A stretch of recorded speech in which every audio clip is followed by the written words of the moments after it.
سلام لمون كم تلمود از محورا ميديا ازرار زلو زعوتات حزلكم متيلخو حبيرنا خنكاتاتلنا سناي صانحيت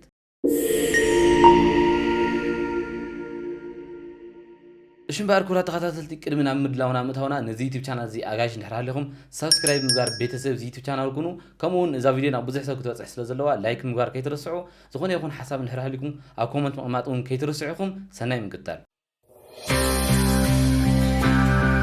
እሽም ባርኩራ ተኸታተልቲ ከምቲ ኣብ ምእተው ክለኩም ፀናሕኹ ሎማዓንቲ ኣብ ማሕበራዊ ሚድያ ኣዘራራቢ ኮይኑ ዝርከብ ሓደ ጉዳይ እኒአ እቲ ጉዳይ እንታይ እዩ ብኣፍቃሪቱ ብዝፈለሐ ዘይቲ ዝተቓፀለ ሓደ ወዲ እኒአ እስኪ ብሓደ ንከታተሎ እዚ ሓውና ብበዓልቲ ቤቱ በፂሕዎ ዘሎ በደልን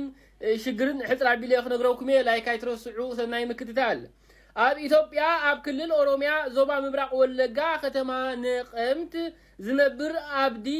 ረጋሳ ዝተባሃለ መንእሰይ ብመጻምቱ ብከቢድ ከም ዝተጎድአ ይግለጽ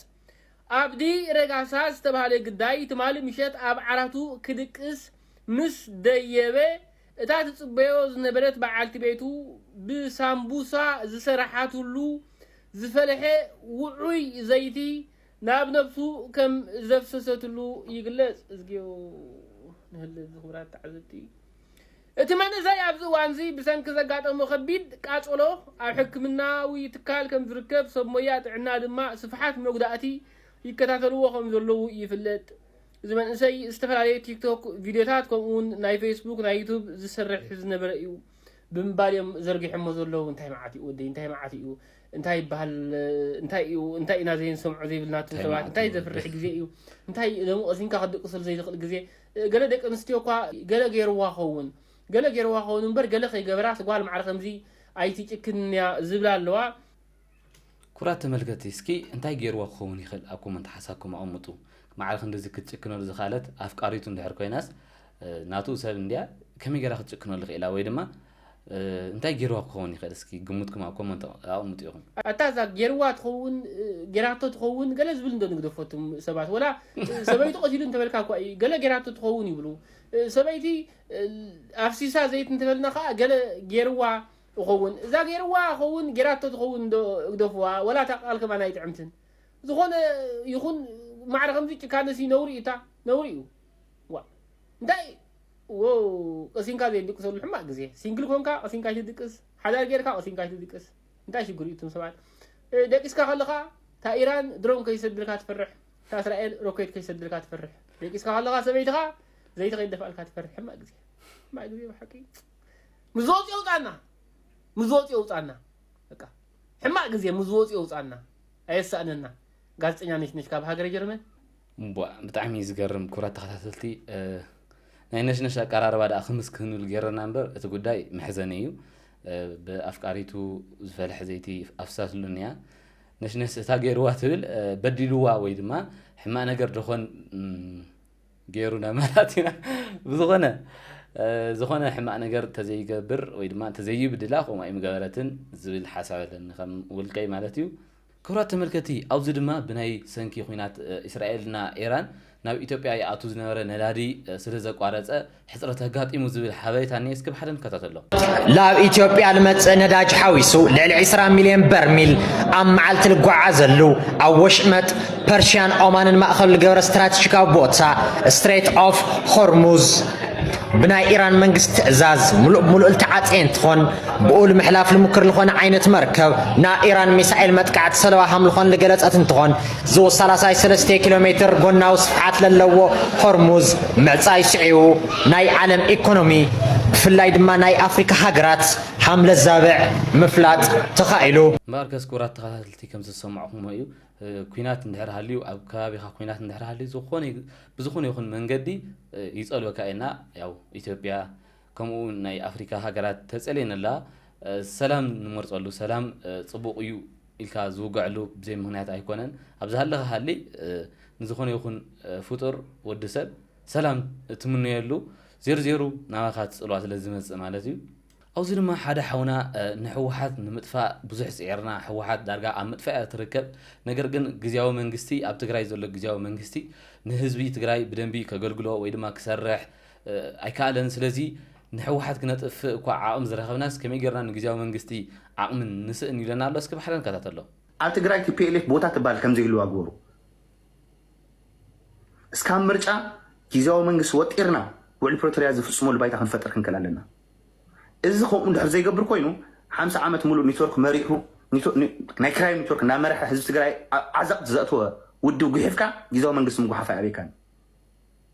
ኢዚ ብጣዕሚ ቀሊል ምስ ስማዕ ጥራሕ ይዘድል ንዕላማኻ ደሞ ዋል ጥራሕ ይዘድል ትግራይ ሓደ ትግራዋይ ከም TPLF ሓደ ትግራዋይ ከም ዘይድግፋ ምግባር ያ ትግራይ ሓደ ትግራዋይ ከም ዘይድግፋ እዚ ሁሉ ልዕሊ ዝኾነ ይኹን ዕላማ ብሕብረተሰብ ደረጃ ኤርትራ ምሕላዊ ብውድብ ደረጃ ተሓትት ንዘይ ምዃኑ እዚ ሁሉ መከራ ንስኑ ንሪኦ ንረኽቦን ፀግቦን ዘለና ካልእ ወላ ሓንቲ ምኽንያት ይውን ልዕሊ ዝተፈናቐለ ህዝቢ ኣብ ጎድናታት ዝድቅስ ዘሎ እንዳለመነ ዝበልዑ ዘሎ ዝዓበየ ኣጀንዳ ኩሉ ኣይመኽኣለን ነይሩ ትግራይ ልዕሊ እዚ ዘዛረበካ ነገር ኣይመሃለውን ነይሩ ኣብ ትግራይ ልዕሊ እዚ ስልጣን ክኸውን ኣይኽእልን ናይ ስልጣን ባጀት ነዘይብላ ክልክ ትመርሕ ዝኩሉ ዓገርገር ማኣድን ህዝቢ እንዳጨፍጨፍካ ትወርዕ ዓዲ ንምውራር ስልጣን ኣይትደልን ኢኻ ኣይድልን ነይሩ እቲ ጉዳይ ግን ንሳቶም እቲ ቀዳማይ ህልውና ኤርትራ ምሕላዊ እቲ ካልኣይ ህልውና ዓርሶም ምሕላዊ ካልእ ወላ ሓንቲ ነገር የለን ብዚኣ እዚኣቶም ትግራይ ትጠፍያ እንድሕር ኢልኩም ምስኣቶም ኮይናስ ትግራይ እንታይ ኮይና እቲ ጉዳይ ካልእ ሕቶ ኢና ሓትትና ብዘይ እዚኣቶም ትግራይ እንታይ ኮይና ንሳቶም እንዳሃለውኸ ትግራይ እንታይ ኮይና እንታይ ታሪክ ትግራይ ምስ ሕወሓት ኮይና ያው ኩረት ተመልከቲ ከምቲ እንዳሰማዓኹም ዝነበርኩም ናይ ብዙሕ ሰብ ሕቶ እዩ ዝሓትት ዝነበረ ዝሓውና ምዝ ተተሓሒዙ ጋዜጠኛ ኣንጎሶም ኣብርሃ ብዛዕባ ትግራይ ዝወለኒ እስኪ ብሓደ ንከታተሎ ሰላማት ከመይ ኣለኹም እስኪ ሎም መዓልቲ ትግራይ ከመይ ኣላ ዝብል ነገር ክነዋግዐኩም ትግራይ ኣብ ፅቡቕ የላን ኣብ ሕማቕ ኩነታት ኣላ ብፍላይ ሕዚ ነገራት ናኸወዱ ኸይዶም እቲ ወረ ኩናት እውን ከምዚ ትፈልጥዎ ኣሎ ኣይ ካብቲ ኣየር የወረደን ረባሽ እዩ ኣብ ትግራይ ሕዚ ሕጉስ ገጽ ምርኣይ ዳርጋ ብርቂ ናኾነ እዩ ዝመጽእ ዘሎ ኣብ ባንክታት ምንም ዓይነት ቅርሺ የለይ ንግዲ ዳርጋ ጠጠው ኢሉ እዩ ዘሎ ቤት ምኽሪ ንግድን ዘፈርን ማሕበራት ትግራይ እውን እዚ ገሊፅዎ ነይሩ እዩ ዳርጋ ንግዲ ኣብ ትግራይ ጠጠው ኢሉ እዩ ዘሎ ምክንያቱ ምንም ዓይነት ምንቅስቃስ የለን ዝብል ነገር ናልዕለን ምንዋር ንፈልጦ ኢና ነዳዲ የለን ሎም መዓልቲ ኣብ ናተይ ሰፈር እውን ሓደ ክርክር ናርኦኽ ነይረ ሰብ ታክሲ ካብ 20 ቅርሺ ዝነበረ ታሪፍ ናብ 30 ቅርሺ ነዳዲ ወሲኹና እዩ ኢሎም ኣዕውየሞ ወሰኽ ብምግባሮም እቲ ህዝቢ እውን ገና እዩ ወሰኽ ኣብ ዘይተገበረሉ ንምንታይ 30 ተኽፉልና ዝብል ዓብይ ጭቅጭቅ ናርኦኹ ነይረ ኣነ እውንና ከምኡ ዓይነት ኩነታት እዩ ዘሎ ናይቲ ነዳዲ ኩነታት እውን ከም ዝትፈልጥዎ እዩ ኣብ ቀረብ ምግብታት ዘሎ ናይ ዋጋ ወሰኽ እውን ትፈልጥዎ ኢኹም ደሞዝ ናይ መንግስቲ ሰራሕተኛ ዕላው ብዝኾነ መንገዲ ሕዚ ተቋሪፁ ዘሎ ብፕሬዝደንት ጊዜያዊ ምሕዳር ትግራይ ጀነራል ታደሰ ወረደ ዝተፈረመ ሓደ ደብዳቤ ሓላፍ ዘላፍ ከየጋጥም ናይ ቅርሺ ሕፅረት ስለ ዘሎ ሙሉእ ንሙሉእ ኣብያተ ዕዮታት ደሞዝ ንሰራሕተኛ ምኽፋል ጠጠው ብላ ዝብል ሰርኩላር በቲኖም ኣለው ስለዚ ደሞዝ ሙሉእ ንሙሉእ ተቋሪፁ ኣሎ ማለት እዩ ካብኡ ምናልባት ትግራይ ብኣኼባታት እያ ትፍለጥ ነይራ ከም ትፈልጥዎ ኣብ ትግራይ ብጣዕሚ ብዙሓት ኣኼባታት እዮም ዝካየዱ ነበሩ ናይ ትግራይ ስታክ ምግባር ሓደ መርአይ ክኾን ዝኽእል እዞም ኣኼባታት እዚኦም ሙሉእ ንሙሉእ እዮም ዘየለዉ ኣብ ትግራይ ሕዚ ዳርጋ ጠጠው ኢሎም እዮም ናይ ኤንጂኦ ይኹኑ ናይ መንግስቲ ኣብያተ ዕዮታት ኣኼባታት ከይተረፈ እዮም ጠጠው ኢሎም ዘለውና ስራሕ ዝበሃል የለን እቲ ናይ መናእሰይ ስደት እውን ይግዕዝ እዩ ዘሎ ናብ ኣዲስ ኣበባ ናብ ካልኦት ዓድታትን ይወፅእ ኣሎ እቲ መንእሰይ ምክንያቱ ስራሕ የለን ተስፋ የለን ከምዚ ዓይነት ነገር ኣሎ ምናልባት ደቆም ወለዲ ንደቆም ኺደለይ መዋል ዝጀመርሉ ብፍላይቲ ኣስካሕካሕ ኩናት ኣብ መንጎ ኤርትራን ኢትዮጵያን ይኹን ኣብ መንጎ ትግራይን ፌደራል መንግስቲ ካልኣይ ኩናት ዝብላዓል ተኾይኑ እቲ ኩነታት ኣስካሕካሕ ስለ ዝኾነ ደቆም ካብኦም ካብ ገጾም ንኽረሕቁሎም ተሰደት ክሳብ ማል ዝወፅሕሉ ኩነታት እዩ ዘሎና ብጣዕሚ ሕማቕ ኩነታት እዩ ዘሎ ሕዚ ማለት እቲ ድባብ ዝተዓፈነ ደመና ዝመስል ዓይነት ድባብ እዩ መብዛሕትኡ ሰብ ርእሰይ ከዊድ ንገለ ክብል ኢኻ ትሰምዖ እዚ ኣብ ከተማ መቐለ እውንና ሓደ ዶክተር ሙዑዝ ኣብ ሓደ እዋን ሓደ ሰብኣይ ተናጊሮም ኢሎም ዝተዛረብዋ ቃል ኣላ ዝቐትል ሰላም መፂና ዝብል ሓንቲ ኣገላልፃና برقص كوينات يلن شعاز تتكوس طيت يلن انت خونا ግን ትግራይ ዳርጋ ትሞውት ያዘላ በቲ ሕዝ ዘሎ ኹነታት ስለዚህ ሓደ ነገር ክግበረሎ ማለት ምስ መንግስት ፌደራል ናይ ትግራይ ኣመራርሓታት ከይዶም ክዘራረው ከም ዝኽእሉ ሓደ ሓበሬታ ናወፀ ነይሩ በቀደማይ እዚ ኣብ ሓፂር ግዜ ተኻይዱ እቲ ዘሎ ኹነታት እቲ ዘሎ ደመና ናይ ኹናት ደመና ይኹን ናይ ኢኮኖሚ ዕጽዋ ዝመስል ደመና ክኽፈትን ክጋላህን كلنا دمصنا كنسمع لنا بحفشا ግን ትግራይ ዘላት ኹነታት እዚ ይመስል ብፍላይ ካብ ትግራይ ወፃ ዘለኹም አካላት ኣብ ዘለና አካላት ኳ ኦሬዲ ሰንስ ንገብሮ ዘለና ስለዝኾነ እዚ ይመስል ካልኦት ሓበሬታታት ክህል ይኸሎ ከምዚ ምልስ ክብልያ ቻናልና ፈለው ምግባር ይረሳ ማርከስ ኩራት ተመልከቲ ብዛዕባ ህሉ ናይ ትግራይ ኩነታት ብጣዕሚ ኣስፋሕ ቢሉ ገሊጽዎ ያው ናይ ጋዜጠኝነት ሞያውን ስለ ዘለዎ አንጎሶ መብርሃ ማለት እዩ እቲ ናይ ትግራይ ዘሎ ኩነታት በቃ ካብዚ ሲ ዝገደ ደንበር ካብዚ ዝቀነሰ ከም ዘይኮነ ክትርድኡ ኣለኩም ኣብዚ ሕዚ ሰዓት እታ ሓንቲ ብጣዕሚ ሕዘኒት ዘለቃል እንድሕር ተረዲኡኹም ኮይንኩም ሓንቲ ደ ወይ ድማ ሓደ ቦስ ውላዱ ካብ ዓይኑ ከርሕቆዮ ወይ ድማ ኪድ ውፃእ ተሰደድ ዝብለሉ ኩነታት ደረጃ በፂሕና ኢልና እዚ ሓቂ በቃ ከምኡ ዓይነት ደረጃ ኢና በፂሕና ዘለና ቅድሚ ሕዚ ወላዲ ውላዱ ካብ ጎኑ ክርሕቅ ከሎ ናብ ትምህርቲ ናይ ዩኒቨርሲቲ ክኸድ ከሎ ክንደይ እንዳነባዓኻ እንዳሓዘንካ ኣብ ክልተ ሰለስተ ወርሒ ናብ ሰላም ዘለዎ ዓዲ ክትመላለስ ስልክ ክትደዋወል ኣብ ትኽእለሉ እንዳሃለየ ሕዚ ግን ማዕረ ክንደይ ግዜ ከም ዝሓመቐ ነቲ ፀገም ክንደይ ናይ ከም ተላምድናየ ዘርእየና ያው ከምቲ አንጎሶም እንዳዋለ ዝፀንሐ ኣብ ትግራይ ዘሎ ብጣዕሚ ከቢድ ደበና ወላዳ ጥይት ኣይተኮስ እምበር እቲ ኩናት እኒአ እዩ ወይ ድማ ዝቀትል ሰላም ውን ኢሉ ገሊጽወና ብጣዕሚ ኣብ ከቢድ ግዜ እዩ ዘሎ ፈጣሪ ነዚ ሕማቅ ግዜ እዚ ኣስጊሩ ኸሪአና ተስፋ ይገብር ጸሎቱን ንገር ኩለና ክብል ይደሊ ምዚ ተተሓሒዙ ሓበሬታ ጦርነት ምጅማር መዓልቲ ተቆሪጹ ዝብል ሓደ ሓውና ድማ ኣሎ እስኪ ብሓደ ንከታተሎ ከመይ ኣምሽኹም ካብ ውሽጢ ሸሊኹ ዝወፀ ሓበሬታ እኒኦ ክነገረኩም ኣስተላልፋ ገይሮም እኒአው ኩሎም ተመዳድዮም እኒአው ወድም ቤተይ ጠቅላላ ወታደራዊ አዛዚ ገይሮም እኒአው መዲድ ዘመቻ ሓላፊ ገይሮም እኒአው ምግበይ ስልጠና መምሪያ ሓላፊ ለምግበይ ለምዕራብ ድንኩል ክኸድዩ ደብረጽዮን እቲ ኮማንድ ፖስት መርሖ አቦ ወንበር ገይሮም እኒአው አብርሃም ተኸስተ ቁጠባዊ ሓላፊ ጉዳያት ገይሮም እኒአው ፖሊስ ትግራይ ድማ አርሚ 42 ተባሂሉ ተጣይሸሎ ፖሊስ ኣብ ሰለስተ ተኸፊሎ ኤቢሲ ኤ ያው ኣብቲ ዙርያ ጥበቃ ተኣመንቲ ዝበሃሉ ሓለውቲ ቢ ኣብ ከተማ ግፋ ልገፉ ወይም እንደገና ተጋድል ላውሉ ለውጡ ለሓዙ ላጨወዩ ልወስዱ ሲ ድማ ዝዋጉን እዮም ብጣዕሚ ልገርም ባይዘዊ ልገርም ሓበሬታ እዩ እዚ ሓበሬታ እዚ ካብ ውሽጦም ልወፀ ሸሊኹ ልወፀ ሓበሬታ እዩ ካብ ባዕሎም ኣብቲ ኣኼቦም ድማ ታይም ተናጊሮም እትና 20% ፀዲቑሎ 20% ካብ ሕዚ ጀሚሩ ቁረፅ እዩ እምቢ ልበለ ይረኽባ እሺ ልበለ ድማ ይቁረፀሉ ሕዚ እቲ ቅድሚ ሕዚ ፖሊስ ዝነበረ ክሕፍፅዎ እዮም ለድልዮም ምሶም ክቅፅል እዩ ለየድሊ እንደገና ከባርዎ እዮም እርግጠኛ ይኮነ ነገረኩም ኣለኹ እዚ ኣብዝና 2 መዓልቲ 3 መዓልቲ ልነበረ ና ዕፁ ኣኼቦም እዩ ካብኡ ተኣሚሎም እኒአው እቲ ምርጫ ና ፕሪቶሪያ ወደወረደ እውን ግዜኡ ስለለብቅዕ ኣሎ ደብረጽዮን ያው አቦ ወንበር ልምግባር እዩ ወይም ፕሬዚደንት ልምግባር እዩ ሓሳቦም ታደሰ ወረደ ጨዋታ ወፃኢ ክገብርዎ እዮም ወይም ናቁም እስረኛ ይኮን ብሓፈሻ ግን ንዕለት 26 ትሕዚ ዝመፅእ ዘሎ ሎማዓልቲ 24 እዩ 26 ምድልዋቶም ዛዚሞም እኒአው ባበዮም ክጅመሩ ታይም ገብሩ ብኸመዮም ትውግእ ክጅምርዎ ያው እሶም ብደንብ ገይሮም ባዕሎም ፈልጥዋ እዮም ማእዘ ስታርት ሃብልገብሩ እንደገና ተነጋጊሮም እዮም እዚ ልገርም ሓበሬታ እዩ ካብ ውሽጦም ሸሊኹ ልወፀኒ ሓበሬታ እዩ ባዕሎም ለባዕሎም ሕዚ ክባልዑ እዮም እርግጠኛ ኮይነ ነገረኩም ኣሎ ክብራት ተመልከቲ ከምቲ ሓውና ዝብለና ነበራት ሰሚዕኹም ኢኹም ከም ኣፎ ይገበረልና ፈጣሪ ከም ኣፎ ይገበረልና ምናልባት ሓደጋ ናይ ኩናት እንፃላሊና ዳ እንብለልና እምበር ኩናት ኩሉ በፍጹም ኣይንደልን بسلامه من قد زفتحلو عدل على أيه حزون دقيقهم حاسيهم بسلامه من قد كفتحوا إن عندلي كابت أورنت زركب منهم عين خسيو سلازي اللي انترفي كسارة مالتي مالت اسكع عنده زورة ده انت نادح النت مسرح اللي بلا أمنه على 20 شو عتنت أورنت كجماري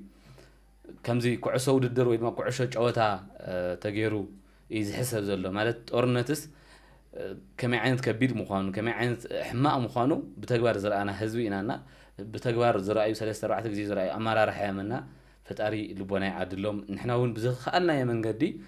እቲ ጦርነት ብምንታይ ክተርፍ እኒአዎ ብምንታይ መንገዲ ክተርፍ ይኽእል ነቲ መንእሰይ ብምንቃሕ ንወለድና እውን ብምንቃሕ እቲ ዘሎ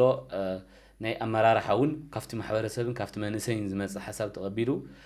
ብሰላማዊ መንገዲ መሬትና ንሓትት ኮይና ካሊእ መሰረታዊ ልምዓት ንሓትት እንድሕር ኮይና ብሰላማዊ መንገዲ እንድሕር ኮይኑ እዩ እቲ መርሲ ክዕግብ ዝኽእል ዝብል ሓሳብ ኣለኒ ክቡራት ተመልከቲ ተወሳኺ ብዛዕባ ትግራይ ዘሎ ህልው ኩነታት ሓደ ሓውና እውን ዝበለኒ እስኪ ባሕለን ከታተሎ ሕዚ ትግራይ ተውሽጢ ልቐረ ብፍርሒ ልነብረላ ትልኻኣለ ሃዲሙ ልወፀላ ዓዲ ኮይና ስለዚ ኩሉ ሰብ ኩሉ መንእሰይ ብእግሪ ብፈረስ ካብዚ ዓዲ ክሃድም ልፍትነለስ ተደናጊሩ እዩ ልኾኑ ሰባት እዮም በቃ ኣደናጊሮሞ ከይትቃለስ ኢሎም ስሪኦ ፍቲሖሞ ገለታት ኢልካ መፂኻ ክተውግዕ እዚ እኮ ብስሩ ንዕቐት እኮ እዩ ነቲ ዝኩሉ መንእሰይ ነቲ ዝኩሉ ትግራዋይስ ከመይ ኢኹም ትርእይዎ ማለት እዩ ብኡ ደረጃ ብሓደ ክልተ ሰባት ፕሮፓጋንዳ ተሸዊዱ ዓዱ ለቅቕ ትግራዋይ ኣለልኩም ትሓስቡ ማት ኩሉ ሰብ ክቦትናትኩም ብርኪ ንምንታይ ትርእይዎ ትግራይ ልለቅቐሎ ሰብማ ከይፈተወ ካብ ዓዱ በሪሩ ክጠፍእ ልግደድ ኣሎ ኣብ ዓዱ ዕርፍቲ ስለተኸልአ እዩ ስግኣት ስለዘለዎ እዩ ኩናትን ወረ ኩናትን ስለልፀልአ እዩ ፅባሕ ድሕሪ ፅባሕ ልኸፍአ ሓደጋ ክመፅእ ኢሉ ስለዝሓስብ እዩ ስለዚ ኩሉ ትልወፅእ ሰብ ከምቲ ንስኹም ትሓስብዎ ብቐሊሉ ልደናገር ልሽወድ መሃይም ገለ ይኾነ ኩሉ ክንዳኹምን ልዕለኹምን ፊደል ልቆፀረ ልርድኦ ለገናዝብ ሓበሬታ ልከታተል እዩ ስለዚ ኣብዛ ዓዲ እዚ ምፅናሕ ኣየዋፅእን ውሑስ ኣይኮነይ ፅባሕ ድሕሪ ፅባሕ ኩናት ተላዒሉ ንዓና ድፋዕቶ ንዓ ተገፈፍ ክበሃል ኢሉ መንእሰይ ልሃድመሉ ስለዚ ነቲ መንእሰይ ሱስ ኣይ ተጋጊኻ ኢኻ ትግራይ ፅቡቕ እያ እኒኣ ከመይ ጌርካ ካብ ትግራይ ትሃድም ኢልካ ትከራኸሮ ኣበይ ኾንካ ንየ ክንደይ ሸሓት ኪሎ ሜትር እንታይ ኢሎም ክከራኸሮ ሰማዕኽዎም ሕዚስ ግዜ ርኢኹም ካብ ትግራይ ልህደመሉ ግዜ ዲ ኮይኑ ሕዚ ካብ ኣዲስ ኣበባ ናብ ትግራይ ይህደም በይ ከመይ ጌርካ ካብ ትግራይ ናብ ኣዲስ ኣበባ ይኽየድ ኢሎም በቃ ሕርር ክብሉ ትሪኦም ናብ ሚድያ ወፂኦም ማለት ልሃድመለ ሰብ ተዓዱ ሓዲጉ ልኸደሎ መነባብሩ ስርሑ ስድርኡ ሓዲጉ ልኸደለ ሰብ ከመይ ኢኹም ትንዕቕዎ ብምንታይ ብርኪ እዩ መሃይም ንመስለኩም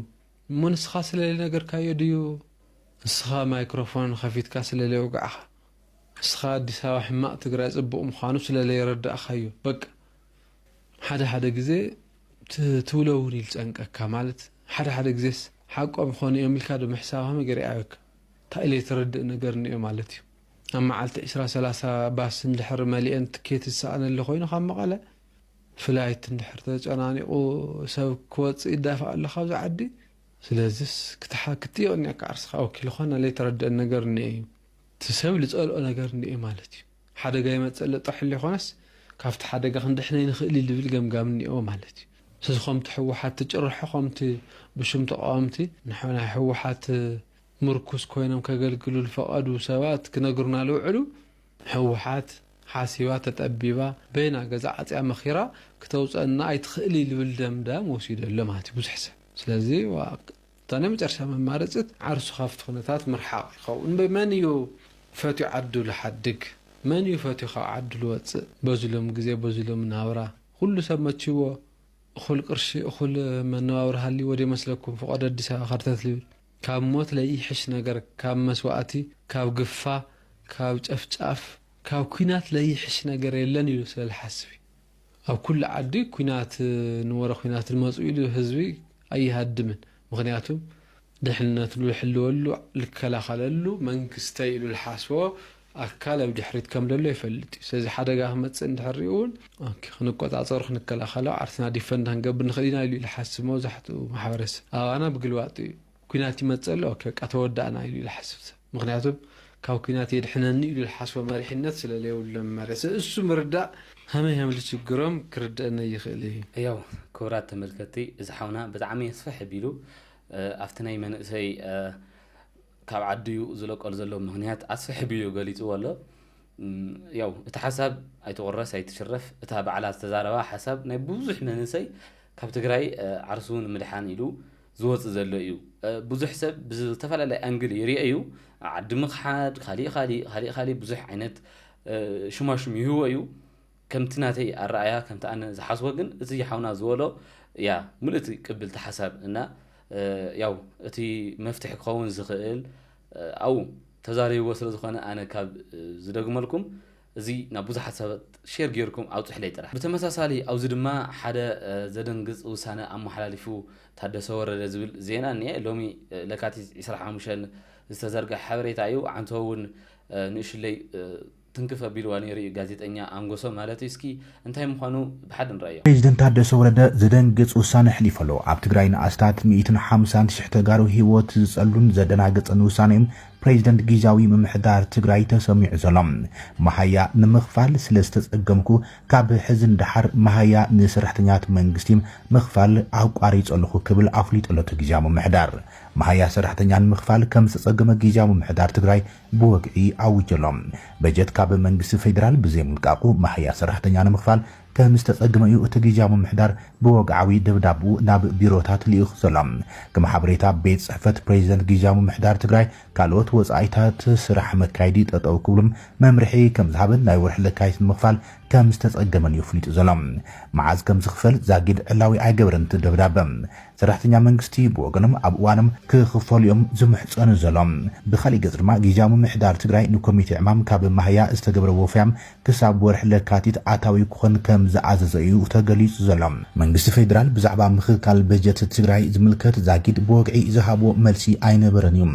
እንተኾነ ግና ሎመዓልቲ ብዝተፈላለያ መንግስታውያን ቴሌቪዥናት ኢትዮጵያ ኣብ ዝተመሓላለፈ ቃለ መሕትት ቀዳማይ ሚኒስትር አብይ አሕመድ ግን ናብ ትግራይ ዝላኣኽ በጀት ህወሓት ንኩል መዳዊ ኩናት የውዕሎ ከም ዘሎን ልዑል ብኽነት በጀት የስዕብ ከም ዘሎ ይከሲሱ ሰሎም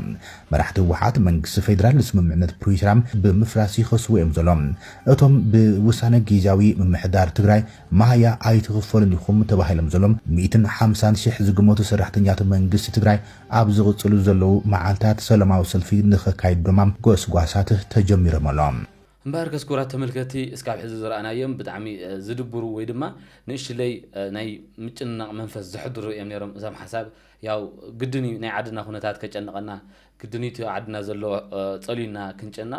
نجر جن أوزي حدا دس زينا نية أتدي زينا تايو شمقلنا تلاقو معراب تقرأي كملسي زل حساب النية اسكي بحرن كتتلو شمقلنا تلاقو من قصيت بيان جيزي أمام حدار تقرأي نحو حسن ألا بزغنا مقدي نفان ممشعبين خقامو بملاشو نما معراب تقرأي ناب تقرأي نخملز حتى شمقلنا كم تجمرات سمعو وانا وانت كوسن حبريتا بساعة المركب فلو ريبوست لايك شير بورتا إذا شمقلنا زمت أدما بيت مغري فيدريشن زوصنو سنة بساقارون اللي كانوا محارون دحر السرعي محزن زمت أيو ترابهاليو እቲ ሽምግልና ብሰብ ሃፍቲ እናተግበረ ከም ዘሎ ድሕሪ ምግላጽ ነዚ ዝመርሕ ድማ ድሕንነት መከላከያ ኢትዮጵያ ተባሂሉ ከተምሓሩን ብርክ ዝበሉ ናይ ኦሮሞ ተወለድቲ ሰብ ሃፍትን በጽሑፍን በስልክን ንክሸማገሉ መልእኽቲ ዘቕርቡ እንትኾን መንግስቲ ኢትዮጵያ ንትግራይ ዘቕርቡ ቅድመ ኩነት እውን ዝሓትት እዩ ተባሂሉ በዚ መሰረት ድማ ውሳነ ቤት ምክሪ ፌደሬሽን መንግስቲ ኢትዮጵያ ክሰኻኸል ክገብርን ግዝኣት ትግራይ ቅድመ ጦርነት ናብ ዝነበሮ ክምለስ ከም ዝገበር ተሓቢሩ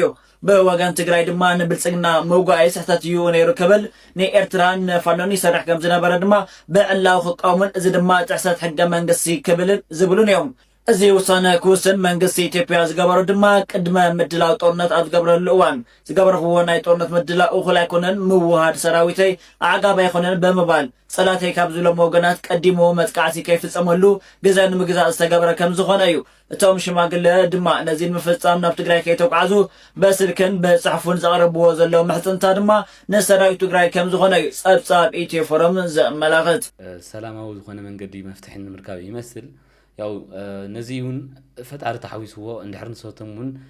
ልቢ ገይሮም እቲ ኩነታት ናብ ሰላማዊ መንገዲ ምቕያር ዝከኣል ይመስል ኣሎ እሽምባር ክብራት ተኸታተልቲ ሕዚ ድማ ሓደ ክልተ እንዳልና ኣብ ናይ መወዳእታ ቪድዮና በፂሕና ኣለና ሓንቲ ቪድዮ እኒኣ ሓደ ኤርትራዊ ሓውና ዘዋግዖ ግዕኒ እስኪ ብሓደ ንከታተሎ ኣብ ታሪክ ህዝቢ ኤርትራን ህዝቢ ትግራይን እዚ ህዝቢ እዚ ብሓፂር ቋንቋስ ምስ ዓለምስ ብቐጥታ ብትግርኛ ክነዛርባ እንደሊና ብጅግንነቱ ብተፈነቱ ጸላእቱ ብምስዓር ተደጋጋሚ ዓወት ዝጨበጠ ኩሩዕ ዝኾነ ህዝቢ ከም ዝኾነ ርድኦ ነገር እዩ ናይ ባዕልና ምክልኻል ሓይሊ ሰራዊት ናይ ባዕልና ናሽናል ባንክ ናይ ባዕልና ናይ ልምዓት ትካላት ናይ ባዕልና ናይ ድሕነት ትካላት ክህልውና እንደሊና መሃር ዮሐንስ ተዛረቦ ዘረባ እስኪ ንስማዕዮ بحثير قنقاس مس عالمس بقطع بتقرنيا خنا الزربان دلينا نمتاينا بوكلنا بمحريا نزرب سلوز ناي وعلنا مكل خال حيل سراوي ناي وعلنا ناشنال بانك ناي وعلنا ناي لمعات تكالات ناي وعلنا ناي دحنة تكالات كلونا ندلينا كان احنا عالم شي لنفسنا خوينا ناس نعلم ممكن بركتلا ندلينا حزق انت تشفلقنا يازلنا تسجعنا عدلنا معطانا حلمنا نحنا كنا نسنو زلنا بالبزح دمص يوصل زلو بارلمان خمت زرعه مالتي كمتي جزءاتنا خقبطو ناي مننتنا ناي كستايم كوميشن إلى ما تعيشون متجم بيننا تقايمنا ببزح دمص كنت سعيرنا صديقو مالتي كم تسر أخير حلم الناس بوم يخوسن سلازم حلمنا نعلامنا نسمع نمشي كوسنا والمعلنا مالتي لحرمس نصامس كنا بحد نمبر تباهيلو كونفدريشن دي ولا يونيون كمتنا أوروبا يونيون حبيرنا نلمع انتجريشن صبو عشانه الحريدة سجم يودي امبارح كم سمعكم ويا عزيو زجرم وانا وزقنا نجري أوه دحر حجي كنزاربو الندلو زربا عين كواندو حدنا علمون كتسمعو زقبا زربا لسان تقرينياي امبارح كمزي كخون على إلنا نسرح ندحر كوينا عب كل سنة بابا وسرحاتنا يكون عب كل أما حبروا ميديا نجبروا من نجارات بملؤهم قدام النت أزي كخون على بتمساسال دما أنت دعا حبرتنا أنت دعا مسعينا تفعتنا يكون حويتنا بحد مهانو زينا أمن تقوينا محار يوحنس أتوم أب كبابينا زلو بقصرهم بزح زبلو الصم بزوسون ووسانة تنبركي كنا خنكيد كنجددينا بزح جزء تدقاقامي النزي هو للتقريوش زبل زربان سمعنا مخنياتو بزوم كلتا تقارو ويكا بزوم كلتا تقرينيا زبهالو حيلتات كما يجيرون كمز تدقصو كمز تأسعارو فولت واصل زخونة سلازي زحجي صمدو فتيرا زلا رعد نشبران بزح نقرقن عبز وانزي قدامنتنا انتايو حزبنا وحس زخونة مسعي كرخبلو زخئل كمتم زحالفو عمتات كمتم زحالفو تاريخنا عندنا حزبنا واقع زي خفللو من قدي بوليتيكا سريحكا حزب خان مسعي حقان وحس مقباريو كبلكم دلي سلام أملاك مسكولنا يكون آمين مسكولنا يكون كورة تملكتي أبز حساب زي زلكم رئيتو أو كومنت أسفح بيكم كتقرص لي كصبيكم شنبار كورة تقاتلتي نيرو ما عندكم دلونا أزغ تقاتلوز أنا حقيقي يمثل نزيتي channel زي أجاج ندير عليكم حزون سبسكرايب مقار بيتسو زي يوتيوب channel كله نبوز حساب كويس أحسن زلوا نزي فيديو زي لايك مقار كيترسعوا كومنت مقارون كيترسعوا نفوتو تقوم محازتكم كمون إذا قد دايخ كاتلو نبتلو اليوم سبات زي فيديو زي شير مقار كيترسعوا سلام